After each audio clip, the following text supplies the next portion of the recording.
अस्पताल सांगड़ा महलुका जान सलामती ए आसराती नरस के शोबाज आरशानी बरजम दाश्ता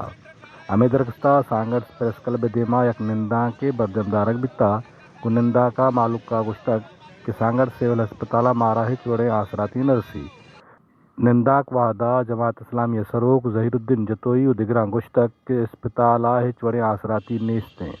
दिलेवाड बंदा उदगे चुने आसराती ने डॉक्टर कम्मा पमिश्का मा दारशानिया मजबूर बितगे आयूं हिते जा रहवासी आयूं असांखे इलाज जी सहूलियत खे जेको आहे जो न पूरी न हुअण जे करे अॼु असां ही एहतजाज कयो आहे जेको कलाक ॾेढ ते आहे मबनी आईंदा असीं हिनखे अञा तवील कंदासूं ऐं ग़ैर मुयना मुदत ताईं हिनखे जारी सारी रखंदासीं जेसीं ताईं को ज़िम्मेवार शख़्सियत असां सां न मिलंदी को बि असांजो अहिड़ो इलाजु कोन थो थिए ग़रीब माण्हू खे को बि सहूलियत न आहे इन लाइ अॼु जेका असांजो इशली जेका आहे वो दिल के वार्ड लाइ एहतिजाज आहे जेसिताईं असांजो मुतालबो न रखंदो ओसिताईं असां इन खे एलानिया हलाईंदा रहंदासीं ऐं मुस्तक़िल जैसे एक्सरे अल्ट्रासाउंड का सिस्टम सही है ना, जो है डॉक्टरों की यहाँ पे सहूलत मौजूद है। आज जो है हम पूरा अमन एहतजाज के ज़रिए हुकाम बाला तक ये अपनी आवाज़ पहुँचाना चाहते हैं कि अपने हक़ और फ़र्ज़ को समझकर इंसानियत की खिदमत करें और यहाँ सांगड़ को